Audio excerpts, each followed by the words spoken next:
A Prefeitura de Belo Horizonte, por meio da Secretaria Municipal de Cultura, apresenta... Nós é o trem. Salve, salve! Mais um episódio do podcast Nós é o Trem.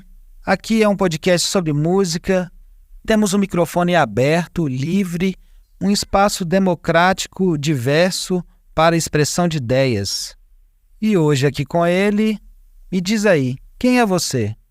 Eu sou o Célio Balona, filho de Lorival Passos e Maria Balona Passos. Tenho 5 irmãos. Nasci em Visconde do Rio Branco, zona da Mata de Minas Gerais. Sou mineiro com muito orgulho. E a música, para mim, foi uma coisa que, desde pequeno, sempre me... Foi uma forma de eu mostrar algumas coisas que eu já gostava desde pequeno, né? Eu já gostava de ouvir meu pai colocar os discos, aqueles discos desse tamanho assim, que se caísse quebrava. 78 rotações. 78 rotações, com os cantores italianos que ele adorava, né? E eu ficava ali atento àquilo tudo, né? E também, logo com pouca idade, eu sentia que eu gostava desse ambiente de música, essa coisa toda. Quando meu pai, ele trabalhava com venda de remédios, ele era viajante da Produtos Químicos Ciba, e o papai foi transferido para Juiz de Fora. Nós fomos morar em Juiz de Fora, num bairro chamado Santa Terezinha, e lá tinha um campinho de futebol assim, em frente à minha casa, que era outra coisa que eu adorava, né? Jogar futebol. Aí, um dia nós estamos lá, a turma toda jogando futebol, eu escutei um som que me despertou aquilo. Falei, gente, o que é isso? Que som que é esse, né? Aí falei com a turma, põe alguém no meu lugar aí que eu vou dar uma saidinha aqui. E saí assim, aí vi uma casa lá no fundo, tinha um senhor tocando um acordeon, tocando umas valsas no acordeon. Eu fiquei parado ali, sentado ali na grama, de longe, ouvindo. E aquele som ficou na minha cabeça. Nunca mais saiu. E isso me deixava intrigado, né? Eu queria fazer um monte de coisa, mas ao mesmo tempo era difícil meu pai poder pagar um estudo de música para mim, essa coisa toda. Voltamos para Belo Horizonte e fomos morar aqui perto da Igreja da Boa Viagem. E eu descobri... Isso era quantos anos? Isso, eu estava com 11 anos. Eu descobri lá perto, um dia eu passando, aí eu escutei aquele som outra vez do acordeon. Eu falei, aquele som que eu escutei lá em Juiz de Fora. Aí parei na porta, fiquei ali, aí saiu uma senhora, eu falei, o que é aqui? Ela falou assim, é uma escola de acordeon, da Dona Zilá Guimarães. Aí de noite eu falei com meu pai. Falei, pai, tem uma escola do instrumento que eu ouvi aquele som, que eu adorei, que eu falei com você, que é o acordeon. Ela é professora de acordeon. Aí o papai falou assim, mas eu não tenho dinheiro para comprar acordeon para você. Não... Ele lutava com muita dificuldade, né? 5 filhos. E aí, vamos lá, mas vamos conversar, quem sabe ela empresta. E realmente ela emprestou. Ela deixou o acordeon comigo durante quase um ano. Mas aí, acho que a vida te dá sinais, ela te mostra, às vezes, qual é o caminho a ser seguido, né? Tinha um programa na Rádio Nacional do Rio, chamado Gente que Brilha, e quem era o locutor era um locutor chamado Paulo Roberto, ele era o apresentador do programa. O Gente que Brilha era patrocinado pela Bombril, e era um programa de música, cantores e cantoras famosos que se apresentavam no programa. Era segunda-feira, de 8 às 9 da noite. E eu gostava muito de ouvir esse programa. Eu gostava demais. E ele fazia uma pergunta e as pessoas que respondessem certo mandavam 6 rótulos de Bombril e mais a resposta. Se você fosse sorteado, você ganhava, eram 2 prêmios, o primeiro e o segundo prêmio. Aí eu falei com meu pai, pai, eu vou mandar uma carta. Porque a pergunta que ele tinha feito, eu sabia qual era o nome do violonista garoto. Eu sabia que era José Aníbal Sardinha. Eu gostava muito de ouvir o garoto. Já estava pequeno, eu escutava mesmo. Aí, papai virou para mim e disse, eu vou perder os R$600 do selo. Me deu uma desanimada assim na hora, né? Falei, meu Deus do céu, mas vou mandar. Mamãe me arrumou os rótulos, né? E eu mandei. Aí na outra segunda-feira, eu tô lá escutando lá, todo animado. O Paulo Roberto começou o programa e falou assim, hoje recebemos mais de 40 mil cartas do Brasil todo. Aí meu pai olhou para mim e fez assim, ó. Quando ele deu essa desanimada, foi jogo duro, né? Aí fez o primeiro sorteio. O primeiro sorteio foi para Teresina, no Piauí. Primeira carta que acertou. Segundo prêmio. No final do programa, aquela cantora Linda Batista, que era uma cantora de muito sucesso na época, falou, agora a Linda Batista vai sortear a carta do primeiro prêmio. E aí, ele falou, sorteou, tá aqui, a resposta tá certa, a carta veio de Minas Gerais, Belo Horizonte, Célio Balona Paz. E com esse dinheiro, a minha mãe vendeu a máquina de costura dela, e mais umas coisinhas lá que ela podia vender, juntou para comprar o meu primeiro acordeão. Que maravilha. Foi dessa forma que aconteceu. Que maravilha. Aí comecei a estudar acordeão e com 13 anos, de 13 para 14, eu já comecei a tocar profissionalmente. Com 15, eu fui convidado pelo Delê, que tinha na época a orquestra mais famosa aqui de Belo Horizonte, para tocar na orquestra com ele. Então ele me pegava lá em casa, me levava para tocar junto com a orquestra, depois me trazia de noite e me entregava. Eu era menor de idade. Sim. E por causa disso fui preso 5 vezes pelo juizado menor. Porque antigamente você não podia... Menor não podia estar na rua depois de 10 horas da noite. Principalmente se estivesse trabalhando. Então eu tocava na churrascaria camponesa, que era ali na rua Goitacazes. Tocava eu, o seu Mário Viegas e o Mário Vaz e o Laerte Vaz de Melo, piano.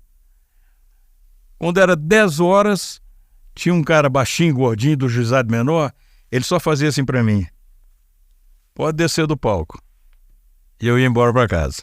Que ano que era isso? Isso, 57 por aí. Aí, o que acontece?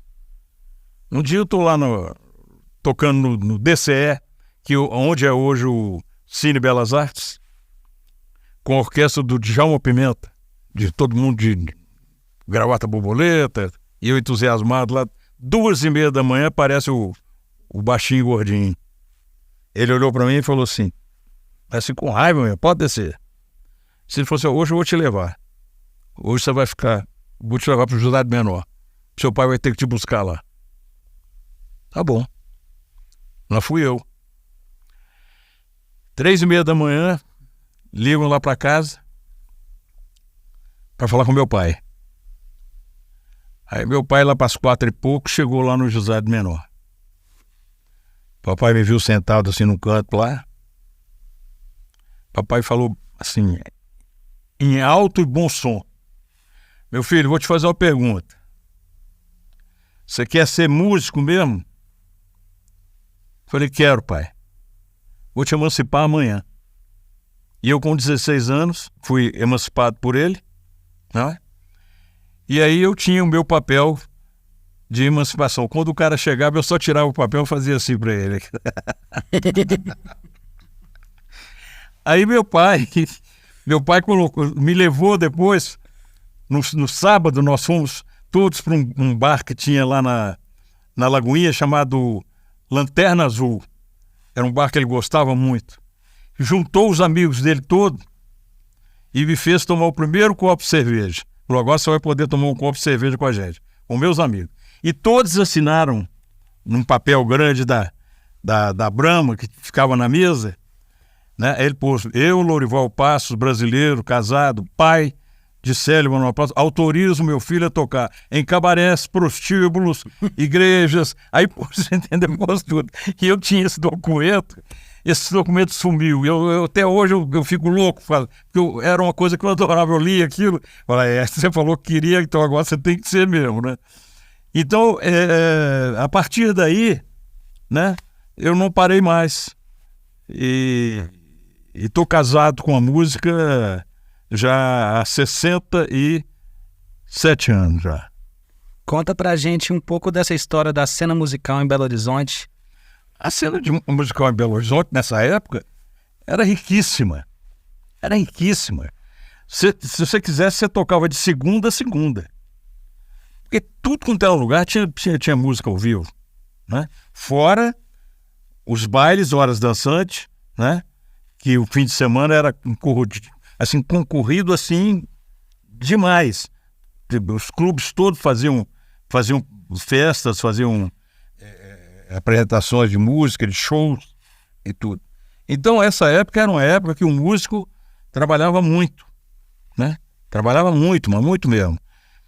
E nessa época já despontando grandes músicos, né?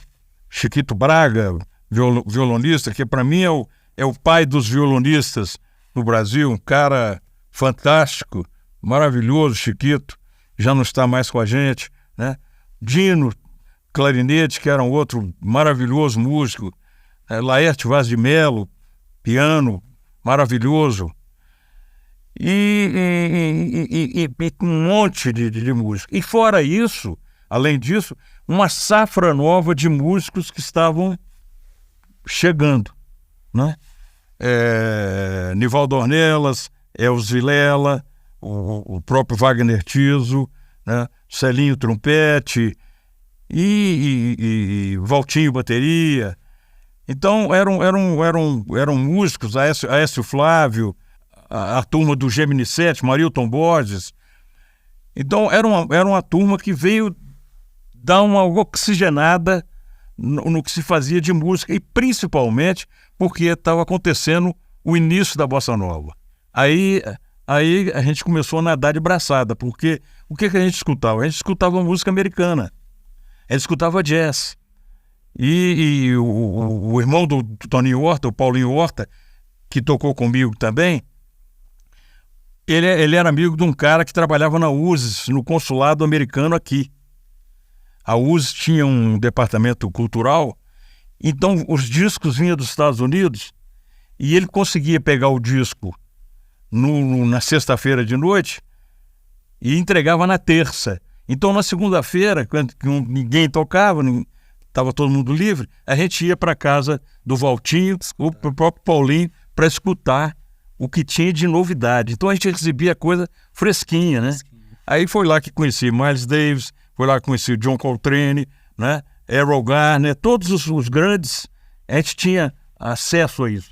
E a gente ficava louco, porque aquela música era o que a gente queria ouvir e era o que a gente queria tocar, né?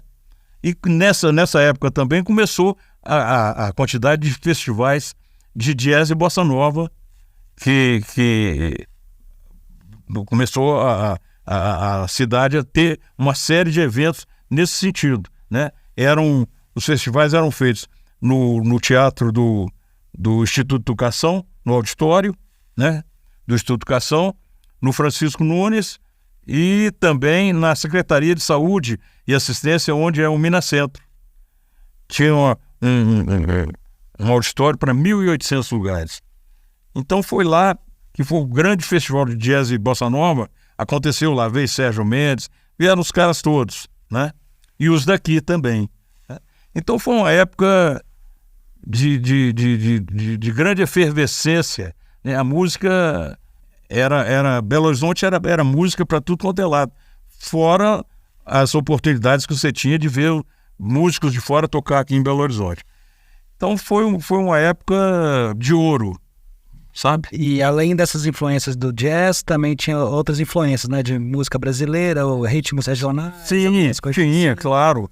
Tinha, na época também de grandes regionais, os regionais do Valdir Silva, o regional da Rádio Guarani, Rádio Confidência. Rádio Confidência tinha uma orquestra de 32 figuras, cara. A rádio tinha programas, orquestra, cantores, tudo daqui. A quantidade de opções que você tinha, podia escolher, né? O que eu quero ouvir, o que eu quero participar, né? E foi realmente uma época que o que aconteceu? Quando fecharam os cassinos, as grandes orquestras praticamente acabaram. Porque não era um negócio caro, né? E você manter uma orquestra grande era difícil, né? Então o que aconteceu? Os pequenos conjuntos afloraram. Aí começou a aparecer conjunto pequeno e tocando em baile. Foi o meu caso, foi o caso do Gemini 7, Aécio Flávio, Ale Flammarion, Gilberto Santana, os Gárgulas, esse negócio todo. Então, quer dizer, os grupos pequenos vieram e tomaram conta desse espaço. E foi aí que eu ainda tive a sorte de ter sido convidado. A gente tinha acabado de gravar o Música 18 Quilates, e aí o Danilo Vale, que era um produtor de televisão aqui, ele tinha uma agência de publicidade e fazia programas também na TV Itacolomi. Ele nos contratou para fazer um programa. Junto era da tarde a nossa, no domingo, era de meio-dia até as 4 horas da tarde. E aí a gente tocava, nós tínhamos meia hora de programação nossa, tocando músicas que as pessoas mandavam carta pedindo. Sim. E então essa época foi uma época que marcou muito a minha vida, sabe? Foi onde eu comecei realmente a ser conhecido e ter vários lugares para tocar. Então foi uma época para mim, anos dourados. Anos dourados. É. Esse primeiro disco seu, 1962, né? Como que foi para você começar a compor suas próprias músicas, gravar? Como que foi o convite de gravar esse disco? O convite veio do Dirceu Scheibe, do Afrânio e do Célio, que eram donos da MGL. Eles estavam gravando, mas gravando com o pessoal de São Paulo, porque aqui em Belo Horizonte não tinha um estúdio de gravação. Eles estavam gravando com aquele maestro Peruzzi. Peruzzi visita o samba, o samba visita o clássico, Sim. Aquelas coisas todas. E aí, como o nosso conjunto estava aparecendo muito na televisão e tal, eles resolveram fazer um contrato comigo para que a gente gravasse um disco. Então a gente fez esse primeiro disco, foi gravado em São Paulo, não é? Esse aí, aí ele aí. Música 18 Quilates, aqui, ó. Aí. Na época com Elvis Vilela, Alfonso Maluf, Celinho, Bié Prata, Taco, Nazário Cordeiro. Tá aqui o nosso time todo. Saudade desse tempo. Nesse primeiro disco tem composições suas, interpretações? Eu acho que tem uma. Ou eram músicas do René Chateaubriand, uma coisa assim, não é? Ataúfo Alves, Ataúfo, Pacífico Mascarenhas. Pacífico. O Pacífico é um Conjunto Sabacana. Tinha o Conjunto Sabacana. E a partir da gravação desse aí começamos esse disco teve uma aceitação muito grande na época, aqui em Belo Horizonte, muito também por causa do nosso programa de televisão, que as pessoas conheciam já o grupo, né? Aí esse disco fez um sucesso danado. Tem uma música aqui que foi interessante. Na época existiam os jingles, né? Os famosos jingles comerciais, né? Tinha o jingle da Varig, Casas da Banha, vou voltar, tchá, tchá, tchá, Casa da Banha, melhorar, melhorar, não faz mal, né? E aí eu tive a ideia de falar assim, gente, eu vou reunir esses jingles todos num tchá-tchá-tchá, porque o tchá-tchá-tchá naquela época, essa época aí, o tchá-tchá-tchá é um ritmo cubano, né? E estava no auge o tchá-tchá-tchá. E a gente gravou esse jingle tchá-tchá-tchá. Ah, rapaz, onde a gente tocava isso aqui, o salão fazia assim, vapo, né? Lotava. Pessoal dançando. Altamente dançante, né? É, dançante. E foi uma época de ouro. Tá aqui a turma toda aqui, ó. Eu tocando vibrafone, acordeon, flauta, o Elvis piano, o Nazário guitarra, Celinho trompete, o Deu contrabaixo, Bié bateria, Anthony tumbadora, fuxé e voz, taco, pandeiro e reco-reco, Carlinhos gogô e maracas, Maluf, bambu. Tá aí, ó. O time tá aqui, ó. Cite pra gente uma música que você gostaria que as pessoas escutassem desse disco aqui. Eu gostaria o jingle tchá-tchá-tchá. É. Eu gostaria. Essa já é a Rádio Célio Balona. E outra coisa, porque eu tenho certeza disso, e principalmente o pessoal de 50 para cima, vai identificar uma série de jingles nisso aí. Sim. Entendeu? Tenho certeza. Vamos lá então, vamos escutar jingle tchá-tchá-tchá. A Rádio de Célio Balona.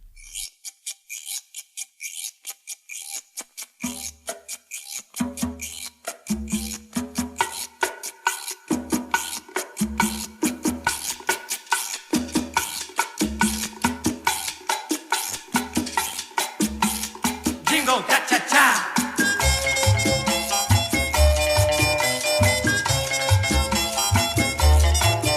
Hey!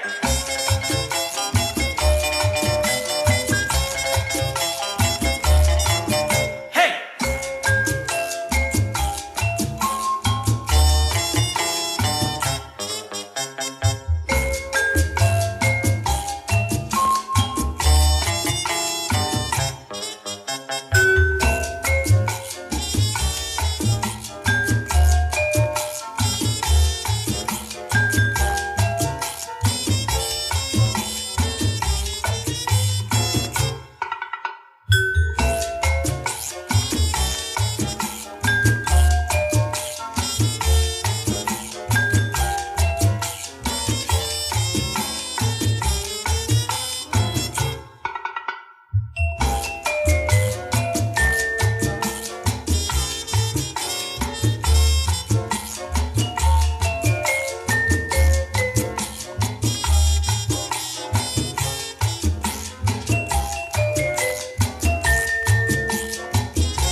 Voltando aqui com o podcast Nós é o Trem, aqui com Célio Balona, podcast Nós é o Trem. Não esqueça de seguir nas redes sociais. Célio, continuando nosso papo, seu pai também era músico? Bom, papai, profissionalmente não, porque ele trabalhava numa outra área, na área de farmacêutica. Mas ele tocava um pouquinho de violão, e esse pouquinho que ele tocava o permitiu a fazer uma série de músicas. Inclusive, meu pai tem 8 músicas gravadas com Luiz Gonzaga. Luiz Gonzaga veio aqui em Belo Horizonte e, através de um amigo, Jair Silva, que era um músico aqui de Belo Horizonte, era amigo dele, e apresentou o papai para ele. E o Gonzagão foi lá em casa. Meu pai fez um almoço lá para ele, a mamãe fez uma comida mineira lá para ele. E aí ele pediu o papai para me mostrar as suas músicas. Então o papai mostrou, ele escolheu 8 para gravar. Foi uma amizade que ele fez com meu pai, tudo. E meu pai gostava demais de música. Eu acho que o meu lado musical veio todo dele, né? Veio todo dele. E era um cara também que era poeta, ele adorava fazer poemas, trovas. Ele tem um livro de trovas que foi editado, chamado Sol de Primavera. E nesse livro tem 2 trovas que eu gosto muito. Uma é o seguinte: a lenda das violetas é muito fácil contar. São tímidas borboletas que não quiseram voar. E a outra é que o coração bate, tô cansado de saber, o meu cruel disparate, apanha em vez de bater. Então ele olhava a vida por um prisma assim, muito interessante, sabe? E era um cara ligado escreveu peças de teatro lá em Visconde do Rio Branco. O hino de Visconde do Rio Branco foi feito por ele. A gente gravou para ajudar lá na igreja lá de Visconde do Rio Branco, que estava com o telhado com problema. Aí nós gravamos um compacto, né, para ajudar. E foi uma pessoa assim, muito, muito ligada à arte, só que ele não pôde se dedicar a isso porque tinha 5 filhos, tinha despesas para criar a família, então ele optou pelo trabalho dele na área farmacêutica. Sim. O hino da cidade saiu por um compacto pelo selo Bemol, né? Isso. E conta pra gente um pouco, ele tem alguma coisa com a igreja? Tá aqui a igreja, aqui a Praça 28 de Setembro, aqui uma foto de Rio Branco. O DJ Bill me fez uma surpresa agradabilíssima hoje, logo que eu cheguei aqui. Me mostrou essa quantidade de coisas aqui que ele tem, os discos meus que ele tem, que eu acho que nem eu tenho. Entendeu? Para mim foi uma surpresa agradabilíssima, viu? Quero te agradecer isso, sabe? De você. E também, eu acho assim, os DJs, eles têm uma missão muito, muito importante. Eles preservam a memória, né? Alguns deles, né? O Bill é um deles, que está preservando a memória da música, principalmente aqui no caso nosso aqui em Minas Gerais, e através de um trabalho de pesquisa dele, ele tem esse cuidado de ter um acervo com o que já foi feito em termos de música aqui, principalmente no caso da Bemol, que é uma gravadora que conta a história da cultura de Minas Gerais, não é? Pela Bemol passou praticamente todo mundo, não é? Todo mundo. Então, isso é uma coisa muito importante que você faz, viu? Muito. Muito mesmo. Obrigado.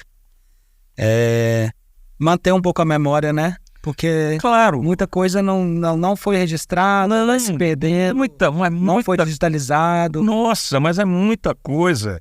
Eu vejo assim, o que se perdeu de gravações, de vídeos e de tanto registro é inacreditável, entendeu? Por exemplo, os programas da TV Itacolomi, naquela época, com a chegada do videotape, mas era assim, o videotape chegava do Rio de manhã cedo. De noite, depois que a emissora acabava, meia-noite a emissora desligava. Aí que a gente ia gravar os programas. A gente gravava até 6 horas da manhã. Eu mesmo tive um programa chamado Balona é o Sucesso, que esse programa, o que a gente fez de vídeos, mas no outro dia exibiu de noite, manda para o Rio de volta. Aí eles gravavam outra coisa em cima daquilo, entendeu? Nós fizemos um programa com o Clóvis Prates, que era um grande diretor de TV. O Clóvis, nós fizemos um programa gravado na base aérea com a Esquadrilha da Fumaça, porque eu era amigo do Braga, que era o comandante da Esquadrilha da Fumaça. Nós tocando ao vivo e os aviões passando em cima da Esquadrilha da Fumaça. Isso não teve jeito, né? Foi apagado no outro dia. Não tem registro, muito pouco. O Grande Teatro Lourdes, todos os grandes programas, né? Esse registro foi embora. Esse da TV Itacolomi era no Edifício Caiaca. No Edifício Caiaca, 24º andar. O primeiro disco gravado aqui, 1960, pelo selo Copacabana. Isso. Eles trouxeram os equipamentos de caminhão, e que é o disco Minas Canta para o Brasil. Isso. Eu tenho. Exatamente. Foi gravado lá. Ué, antigamente era o seguinte, o conjunto tocando... Celso Garcia, o samba lá. Se não me engano, o Celso Garcia gravou nesse disco uma música do meu pai, chamada Barqueiro do Jequitinhonha. Tem nesse Essa música é do meu pai. E ele gravou nesse disco. Celso Garcia, grande cantor, um grande cantor. Ele é interior de Minas, que é qual cidade. Um grande cantor. E... tem o samba também falando sobre a Praça Braz de Melo. Isso, Praça do Ladrinha.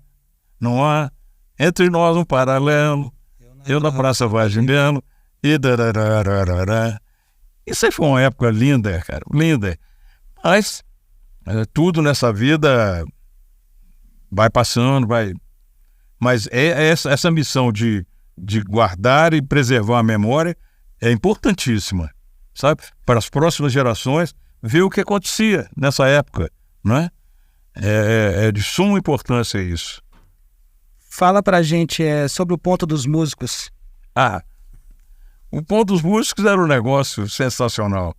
O Ponto dos Músicos era o seguinte, era na Avenida Afonso Pena, entre Curitiba e Tupinambás, em frente à sapataria americana. E os músicos, a partir de 4h30, 5 horas da tarde, iam para lá para ficar ali esperando trabalho.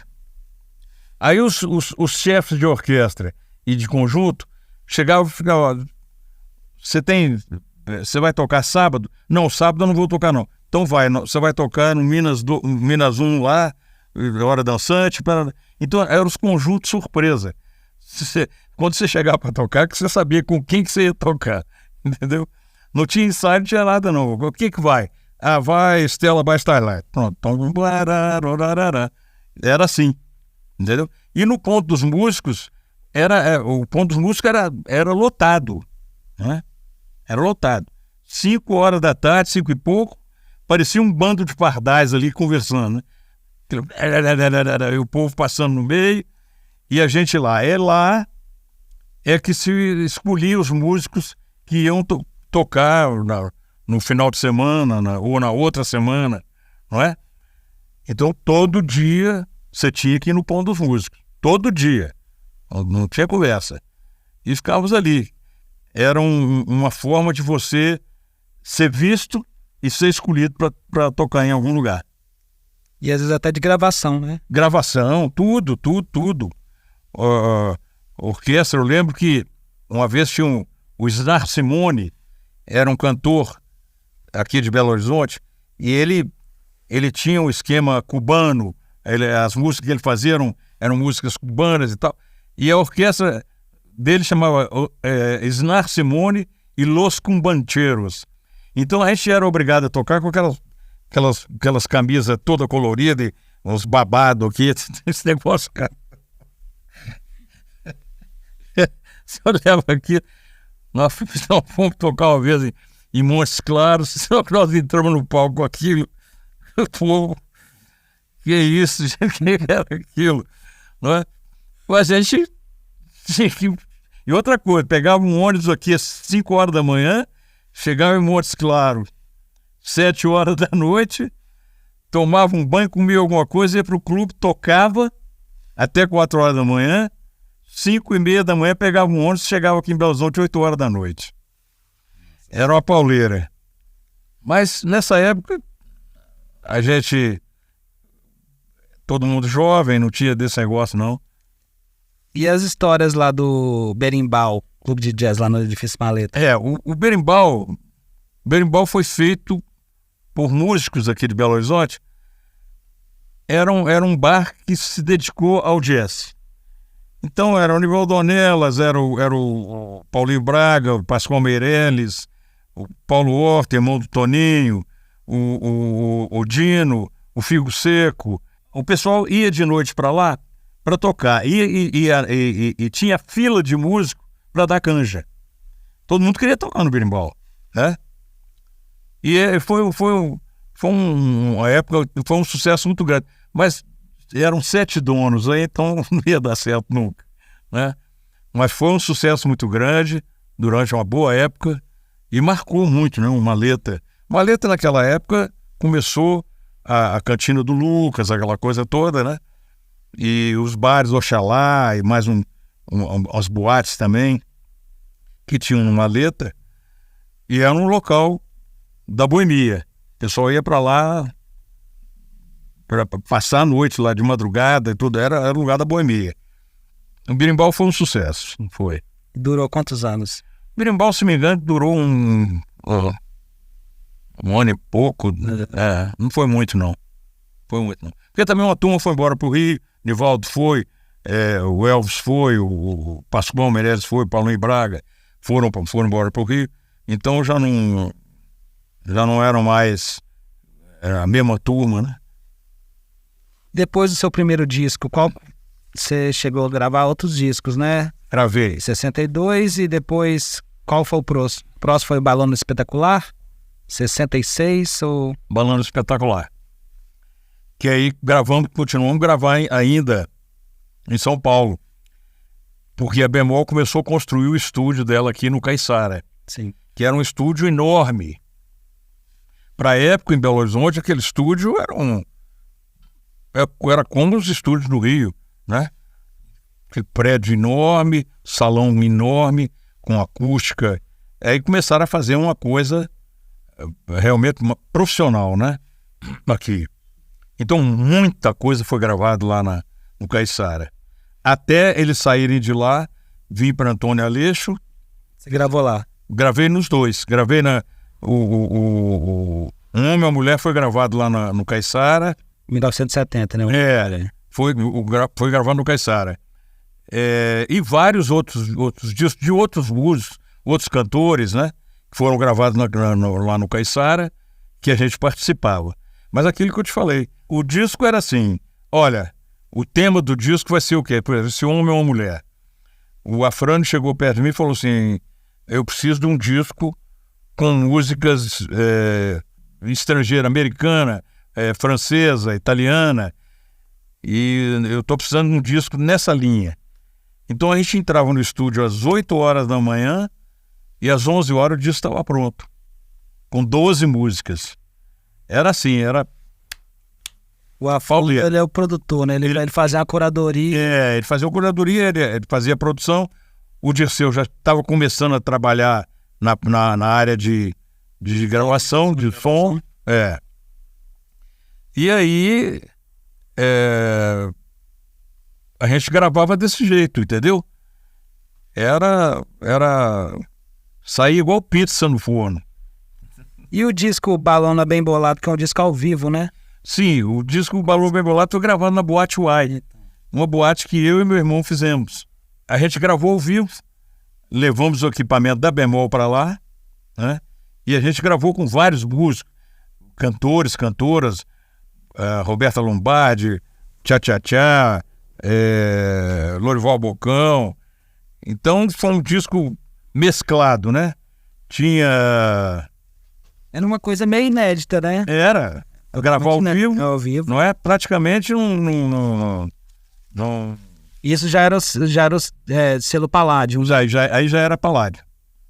E o equipamento que veio era o equipamento que tinha lá no Caiçara.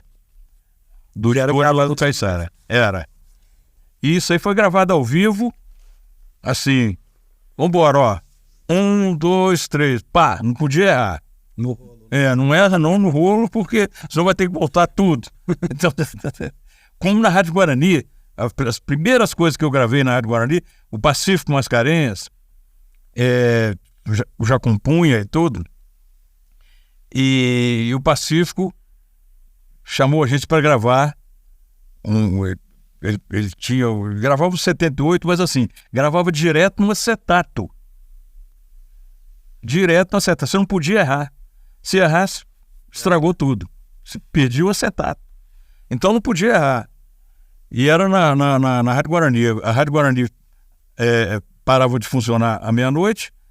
Então de 1 até 5 horas da manhã a gente gravava. E era assim. A gente ficava no auditório, lá embaixo no palco, e o cara no segundo andar.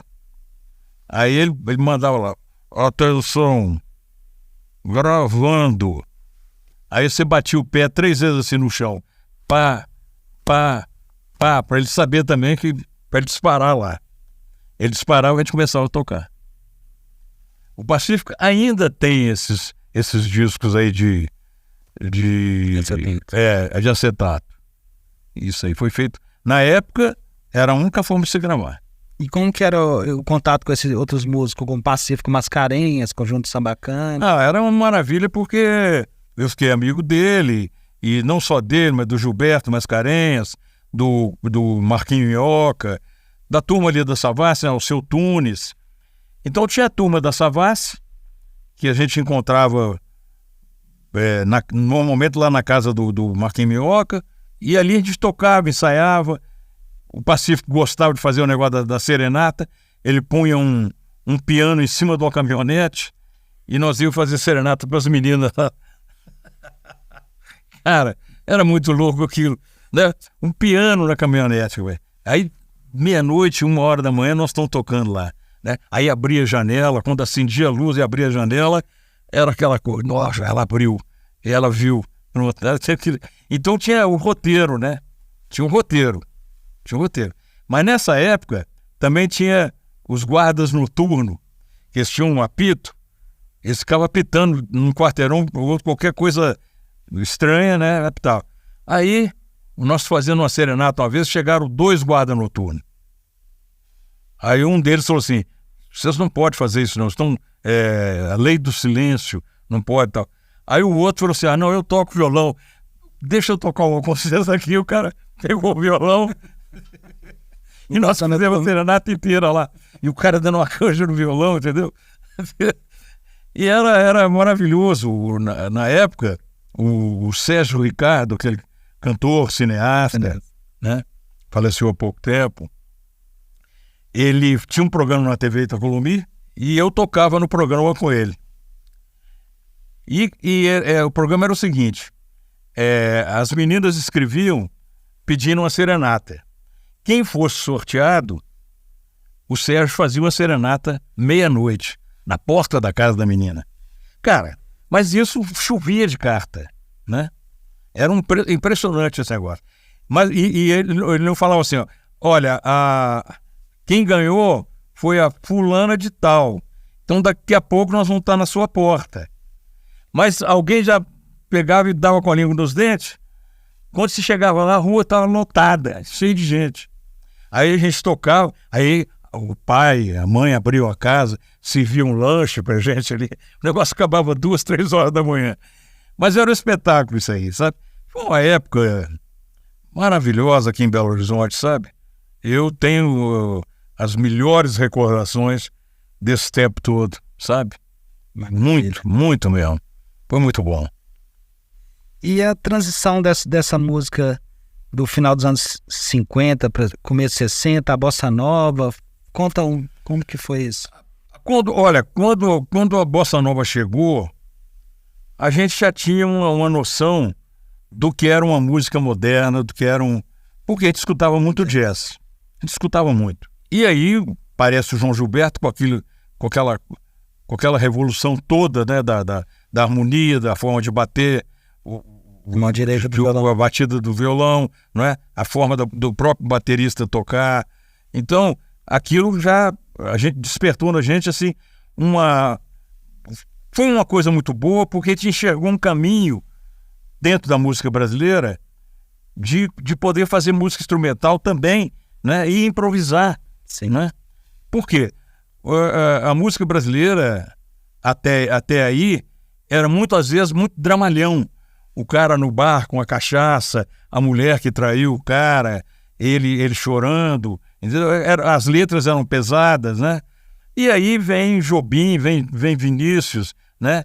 Vem a turma Menescal, fazendo uma música leve, com harmonia sofisticada, com letras muito bonitas. E isso, para nós, foi um alento, foi uma coisa maravilhosa da gente entrar nisso, né? E vieram também os músicos de fora, vieram tocar aqui, mas a gente já estava tocando também, né? Até tem uma entrevista interessantíssima do Chiquito Braga. Num desses festivais veio uma repórter do Jornal do Brasil e vira para o Chiquito Braga. O Chiquito era aquele monge do Tibete, né? Sossegado, tranquilo e tal. Virou para o Chiquito e falou assim: e aí, qual foi o impacto da bossa nova para os músicos aqui de Minas? Ele falou: olha, nenhum, porque nós já tocávamos isso aí há muitos anos atrás. E a mulher falou: não, nós já tocava isso. A gente já tocava jazz. A gente já tocava as coisas do Miles Davis, do Coltrane, não é? A gente já conhecia essa coisa toda. A gente só adaptou, não é? Mas não teve novidade. Para nós não teve novidade, não. Nós achamos maravilhoso, mas não teve novidade. E não teve realmente não, porque o que se fazia aqui, não é? Era uma música de altíssima qualidade. Isso tudo sem sair de Belo Horizonte, a maioria dessas coisas, né? Sem sair. Viajei muito. Toquei vários países, mas a base é aqui. Qual que foi as primeiras viagens, assim? A primeira viagem foi para Nova York, com 12 músicos para tocar lá no New York Hilton. Uma grande festa de brasileiros que eles fizeram lá, feita pelo Benito Romero. Ele nos levou. Um frio do cão. Que ano que foi isso? Foi em 78.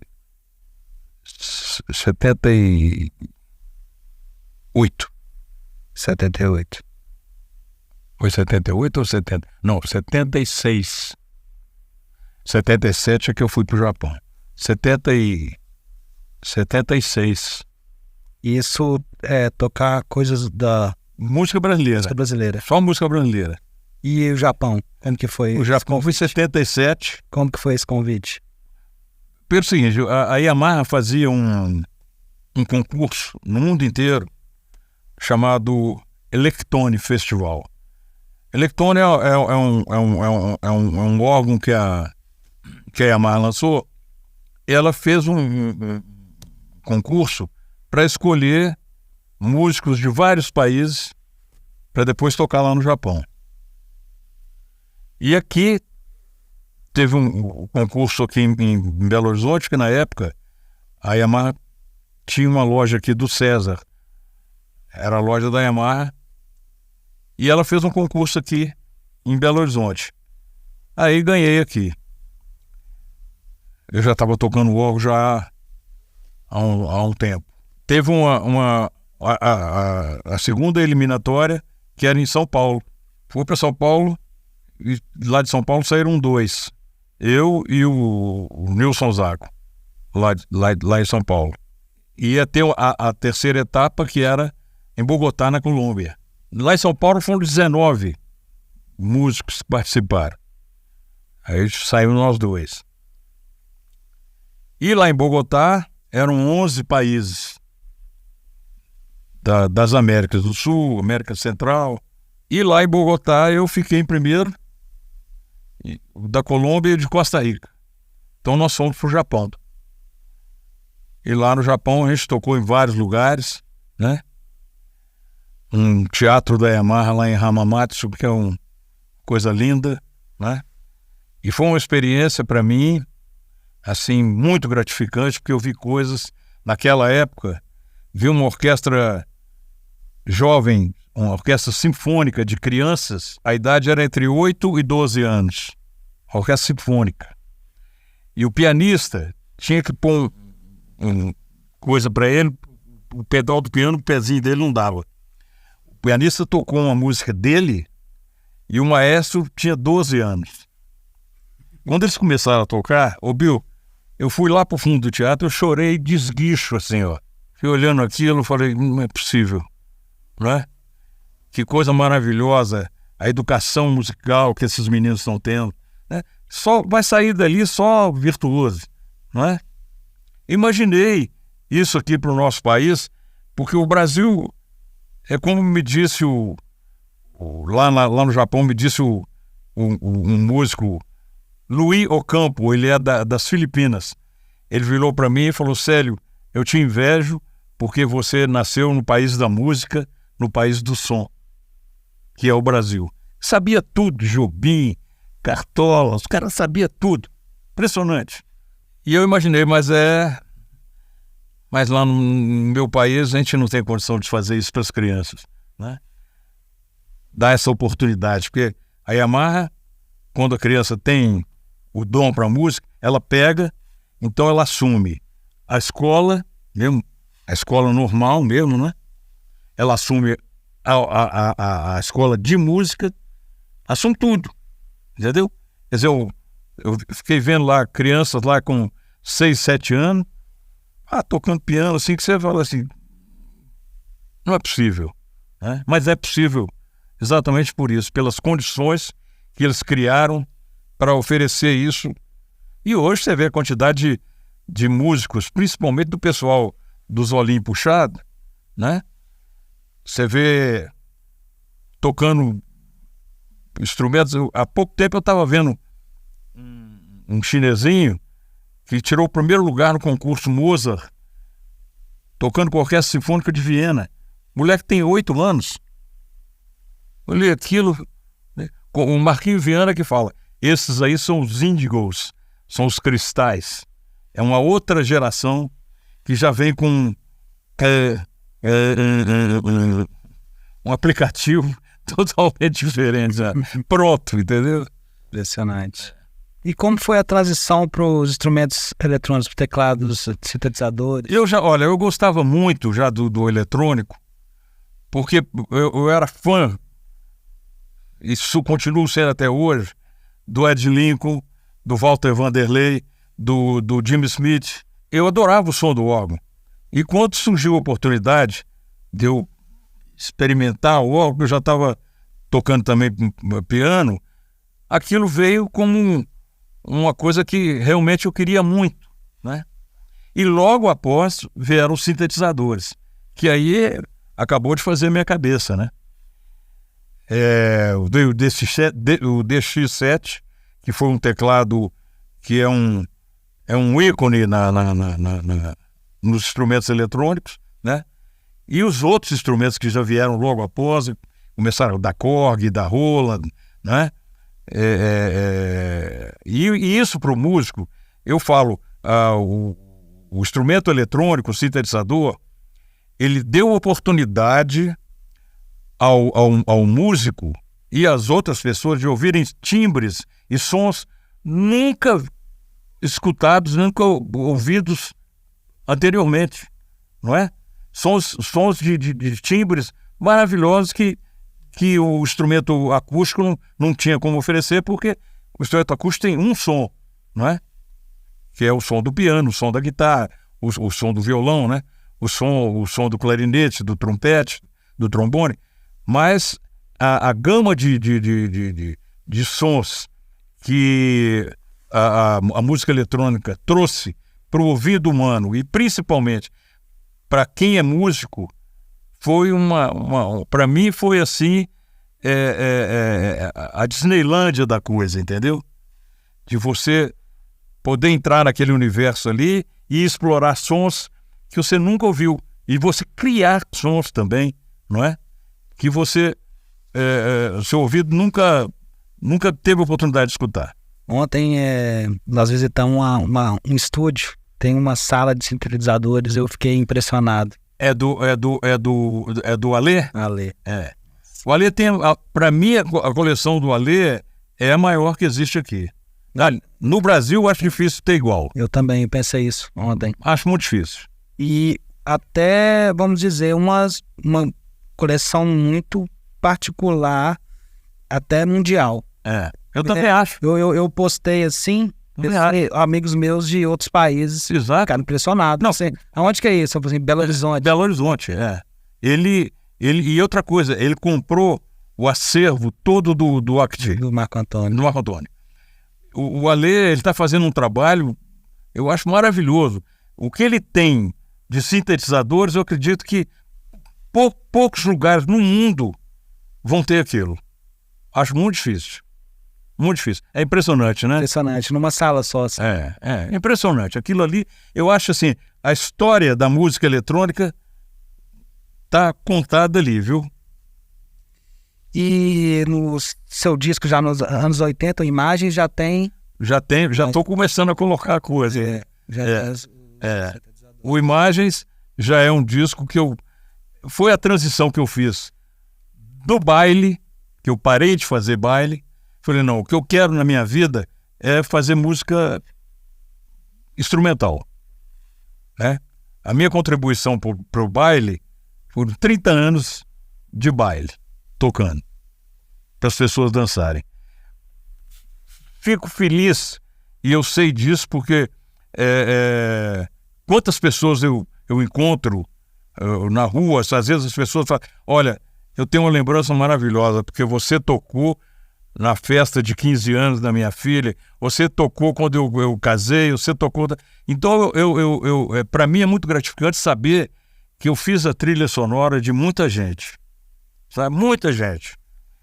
Agora, o que eu queria mesmo, na verdade, era fazer música instrumental, eu queria compor, eu queria ter prazer de criar um som, de criar uma música, de colocar os instrumentos da forma que eu tinha na minha cabeça. E isso o primeiro foi assim, entendeu? O Imagens foi o disco que deu o start para esse negócio todo. E o Voo Noturno também. Voo Noturno já era outro também. O outro também já entrou. A eletrônica já entrou no meio, não é? Tem a foto com vários sintetizadores. Exato.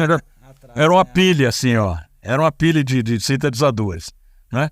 Aí, realmente, eu já estava mergulhado de cabeça na música eletrônica. Né? Eu acho... Qual que foi o primeiro sintetizador que você comprou? O primeiro sintetizador que eu tive foi um DX7, que quando a gente foi tocar em Nova York. Eu comprei lá, foi o primeiro, mas tive praticamente todos que foi possível ter, né? Eu tive. E acho assim, a música eletrônica é como um remédio homeopático. Se você der pouca dose, você não cura o paciente. Se você der demais, você pode matar. Então você tem que ter um bom senso muito grande para usar o eletrônico e o acústico juntos. Né?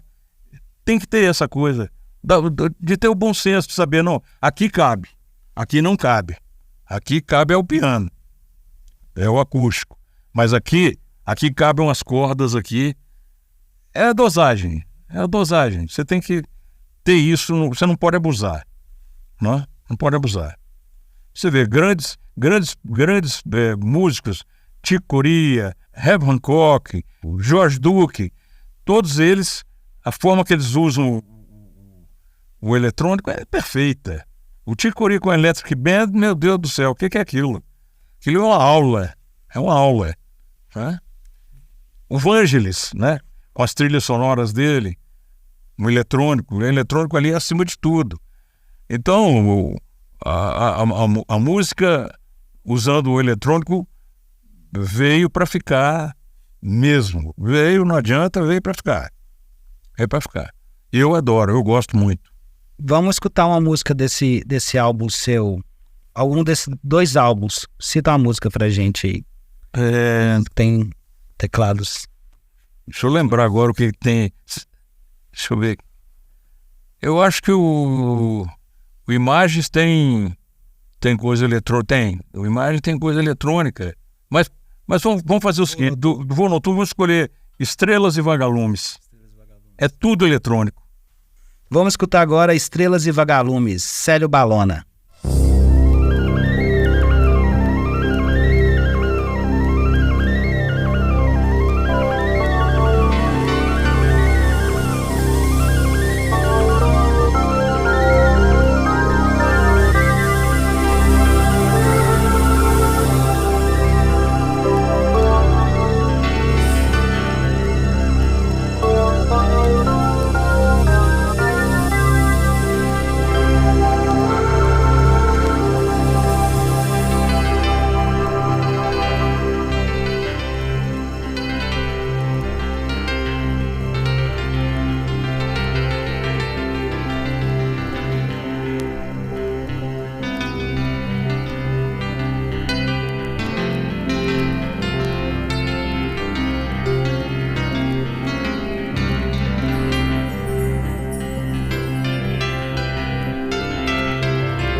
Grande prazer ter você aqui, Célio Balona. E o compacto tema de Batman, tema do ônibus. Conta pra gente aí. Essa história é uma história engraçada. Porque meus filhos, né? o Celinho e o Marcelo. O Celinho estava com 9 e o Marcelo com 5. E eu gravando lá na Bemol, lá no Caiçara. Um dia eles adoravam aquela série do Batman na televisão. Eu falei, eles vendo na televisão, eu falei, eu sou amigo dele. Aí o Pingo, que é o Celinho, virou pra mim e falou assim: que isso, pai? Você não é amigo dele, não? Eu falei, sou amigo dele. Sou amigo dele e vou trazer uma gravação que ele fez pra mim, contando uma história dos discos voador de Marte. Aí os dois já ficaram. Aí, no Afogo lá na Bemol, eu fiz aquela brincadeira. Fizemos uma brincadeira. O Batman tá aqui na Terra e aí escuta um chamado que os discos voadores marcianos estão invadindo a Terra. Aí o Batman sobe voando, né? Chega lá e acaba com os caras todos. E quando acaba, a coisa, entra aquela música. Batman, Batman. Eu fiz isso. Aí o Afrânio da Bemol, Afrânio, nós vamos fazer um compacto desse negócio. Tá interessantíssimo esse negócio aí. Vamos fazer um compacto. Fez o compacto, não vendeu nenhum. nenhum. Mas aí eu levei lá pra casa e falei aqui, ó, ouve aí. Os dois ficaram com o olho arregalado assim, ó. Tá vendo, ó? A aventura que ele fez no espaço sideral, acabando com os discos voadores de Marte. Aí deu aquele negócio, mas nunca mais nada, né? Passados 30 e tantos anos disso, eu vejo um cara lá de Nova York que pegou um brasileiro, pegou esse aí com mais uma coletânea de músicos e cantores aqui do Brasil, pôs assim, a era psicodélica de 1970 no Brasil. E quem puxa a fila sou eu com o Batman, a história do Batman, tema de Batman. Guitar Fus Bananas é o nome da coletânea. É, isso, Fus Bananas. E esse cara, ele prensou isso lá nos Estados Unidos, ele fez um disco, tem livro, tem compacto, tem vinil e CD. O compacto saiu por uma outra... É uma da Espanha. É, da Espanha. Não é? Selo espanhol Monster Records. Isso. E como foi isso aí? Foi pirataria autorizada? Não, o cara ligou pedindo se podia. Falou, pode gravar, pode passar. Esse negócio tá aí assim mesmo. Pode gravar, não tem problema nenhum, não. Né? O outro já tinha. Não recebi nem o tostão do outro. Não, deixa pra lá. Deixa pra lá. Né? Que doideira. E aí, esse cara deu tombo mesmo, esse cara lá de Nova York. Ele. Tinha várias coisas. Tinha Não. Youngsters, né? Que era o pessoal da Azimuth. Marisa Rossi. Kiri. Exato. Foram vários músicos. Mas ele deu tombo em todo mundo, ele não deu um tostão pra ninguém. Que loucura. E tocou, isso foi lançado em Los Angeles, foi lançado em Londres, foi lançado em Berlim. Eu tava na França, olha só. Eu estava na França e tinha uma loja. Nós entramos num grande shopping lá em Paris. E entramos aí, tá assim a coisa de disco, né? Brasil. Aí eu vou ver quem tá aqui, né? Quem é que tava lá? Fus Bananas, esse disco do Batman, meu. Tirei uma foto ao lado dele e falei aqui, ó. Tava lá. Lançado na França também. Entendeu? Agora, deu tumé em todo mundo. Que loucura. Mas isso trouxe benefício para você? Como algum reconhecimento? Não, sabe por quê? Porque praticamente não é nem uma música, é uma narração. Sim. Não é? É uma narração, uma historinha que eu contei para os meus filhos, que virou um compacto, que virou essa história toda. Não é? Tanto é que eu nem levo a sério isso aí, porque isso não faz parte do meu currículo, não faz, porque é uma brincadeira que eu fiz E o outro lado, o tema do... O tema do ônibus é do Dino. Aí o Dino, quando eu gravei, eu falei, preciso de uma coisa para pôr no outro lado do compacto. Aí o Dino, vamos fazer o tema do ônibus. Aí criou, negócio, entendeu? Gravamos lá, por gravar, entendeu? Não foi nada levado a sério ali. E isso virou uma confusão depois no final todo aí. Né? Foi considerado depois rock psicodélico. Eu falei, eu psicodélico, você imagina eu, psicodélico. Que isso? E falando sobre direitos autorais, numa época que não tinha muito, né? Não tinha muita informação, não tinha... Pessoas gravavam Beatles, Rolling Stones... Você gravava o que você queria. Quer dizer, o produtor te falava, eu tô precisando de um disco assim, assim, assim, assim, né? Era escolhido o repertório, a gente entrava no estúdio e gravava. Não tinha esse controle que hoje tem e que poderia até ser melhor, porque ainda tem muito problema de você receber direito autoral. É ridículo o que você recebe de direito autoral. Eu te falo que é. A não ser os grandes, né? Os lá de cima mesmo, né? Do alto escalão, esses recebem. Mas você que grava música instrumental, então... Eu, de vez em quando, recebo 3,90. Aí o próximo que vem daí é 3 meses, 4 meses, né? 5,20. Então é assim. Outro dia o Paulinho Pedra Azul estava reclamando exatamente isso. Que ele recebeu 39 centavos. Quer dizer, é um negócio muito esquisito, porque a música toca na rádio, não é? Ela é tocada em show e tudo. E o direito autoral, por exemplo, eu pertenço à UBC, a União Brasileira de Compositores. É um trabalho que eles fazem insano. Eles estão ali batalhando para melhorar, né, para conseguir realmente receber e repassar para os associados.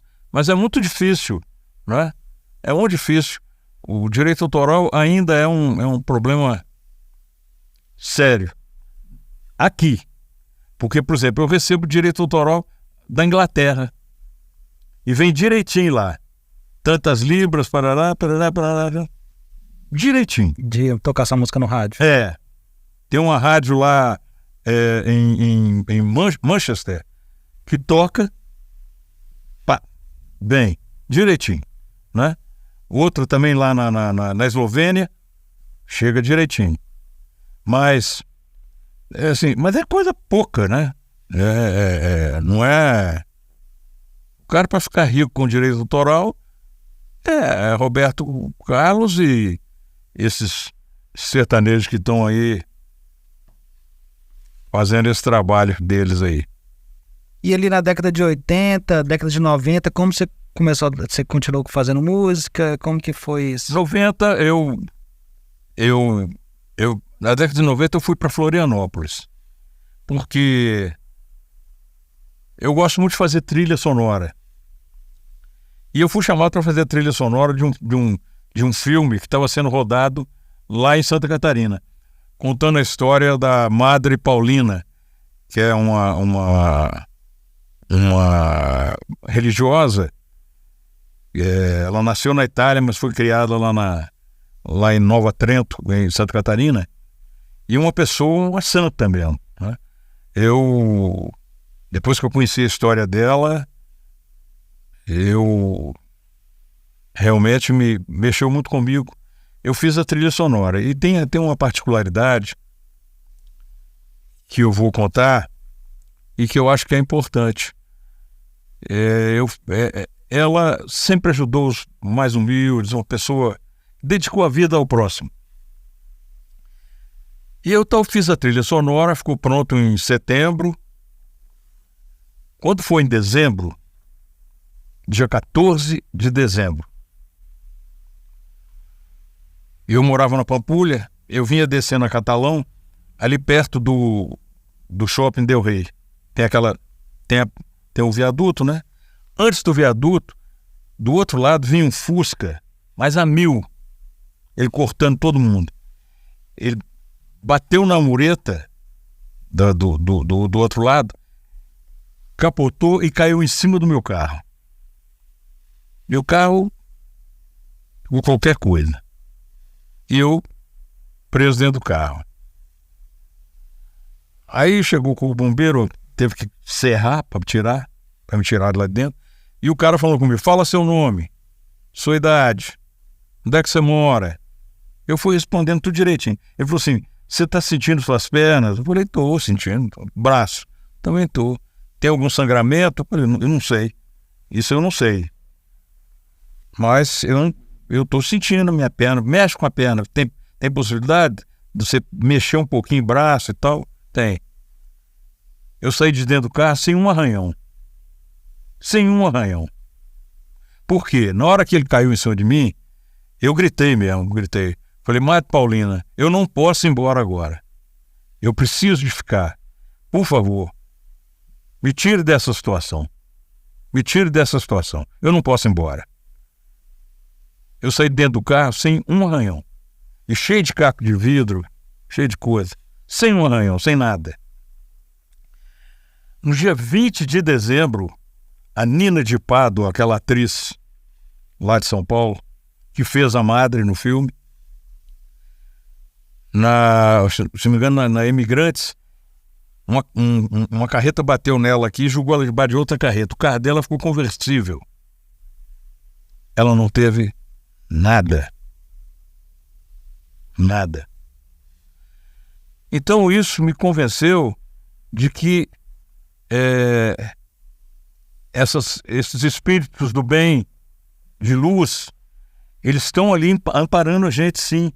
Eu acho que não foi à toa que eu fui chamado para fazer essa trilha do filme, né? Eu tenho a Madre Paulina, ela foi considerada santa lá pelo Vaticano, né? É assim, eu converso com ela e com Deus de noite. Eu vou lá e converso, entendeu? Mas isso me deixou na certeza de que existem certas coisas acima das nossas cabeças e acima dos aviões de carreira, sabe?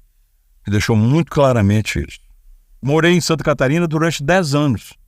10 anos eu fiquei lá, fiz muita coisa lá, montei estúdio, fiz trilhas para outros filmes lá, para mais 8 filmes. Fizemos um grande festival de jazz, o Floripa in Jazz, que foi um sucesso, a semana inteira de jazz lá em Florianópolis.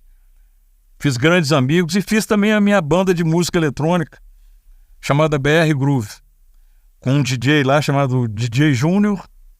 Era eu, ele, o Marvio, o Nivaldo, um baterista também, o Calegari, que era o contrabaixista, e fizemos o BR Groove, que era...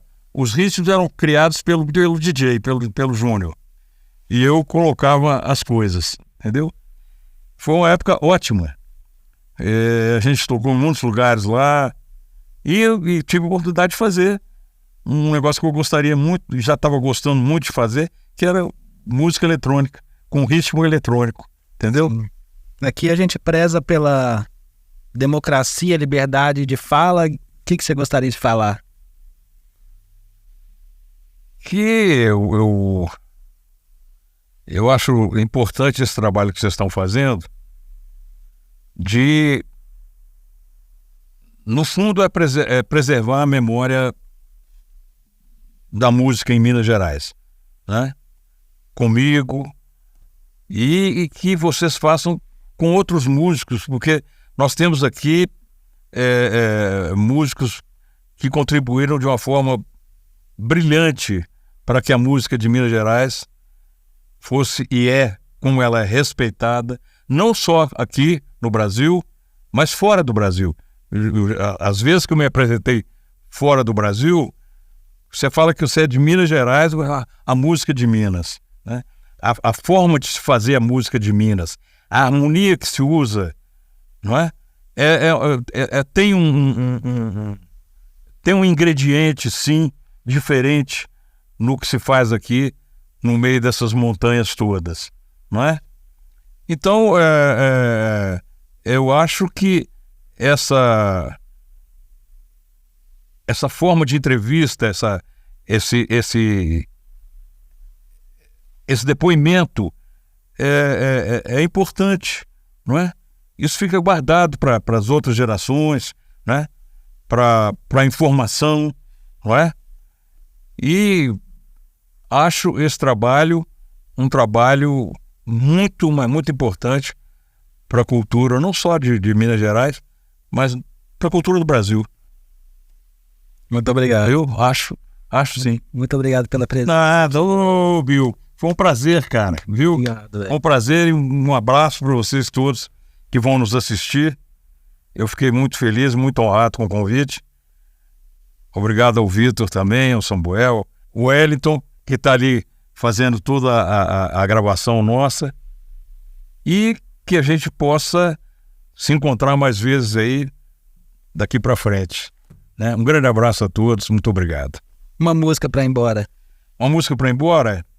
Tem uma música que eu gravei num disco, uma música minha e do Marilton Borges. No disco do Marilton Borges, chamada Das Águas. Eu gosto muito dessa música, ela bate muito, muito fundo em mim. Se não for essa, pode ser uma que eu fiz com o Murilo Antunes, Só Nos Resta Fazer Canções, do Alumbramentos. Só Nos Resta Fazer Canções é bonito e a Carla Vilar cantou lindamente. Cantou lindamente. Vamos chegando ao final do podcast Nós é o Trem. Hoje um episódio maravilhoso, fantástico. Entrevistamos aqui Célio Balona, uma das pessoas mais importantes do cenário da música em Belo Horizonte. Várias histórias e memórias. E não esqueça de curtir, comentar, compartilhar nas redes sociais. Estamos em todas as plataformas digitais: YouTube, Deezer, Spotify. Eu, DJ Bill, vou ficando por aqui. Não esqueça de acompanhar os outros episódios. Um grande abraço e até a próxima.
resta fazer canções quando aperta a solidão. Se alguém não aparecer, se o jardim não quis florescer, só nos resta fazer canções. Se o silêncio quer imperar, se a noite inspira a gente, o jeito é cantar. Só nos resta fazer canções quando chove nos corações. Se você se tornar refém do ciúme de outro alguém, não atraque no cais da dor, nem ataque seu bem-querer. Se a lua não quer chegar, não importa se o sol não virá amanhã. Se há dilúvio para enfrentar, se o Vesúvio se irritar, se há furor nas paixões, só nos resta fazer canções.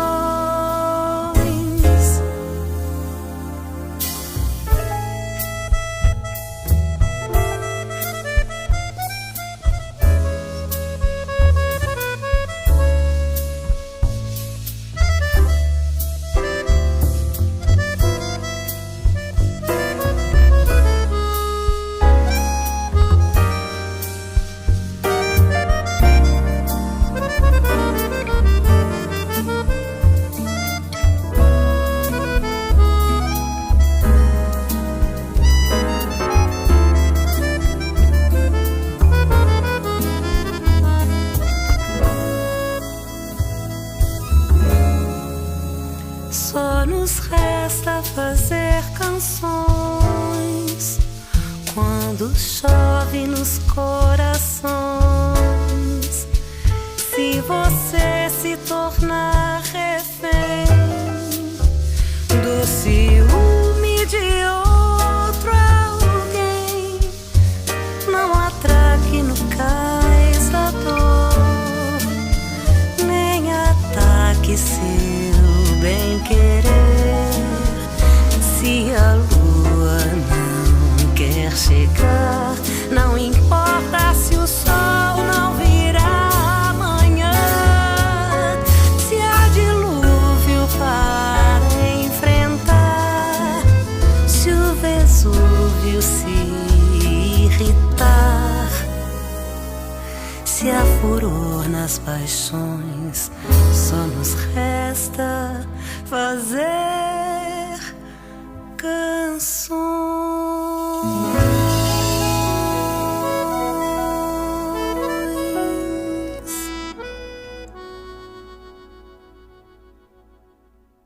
Este foi mais um episódio do podcast Nós é o Trem, apresentado por mim, DJ Bill.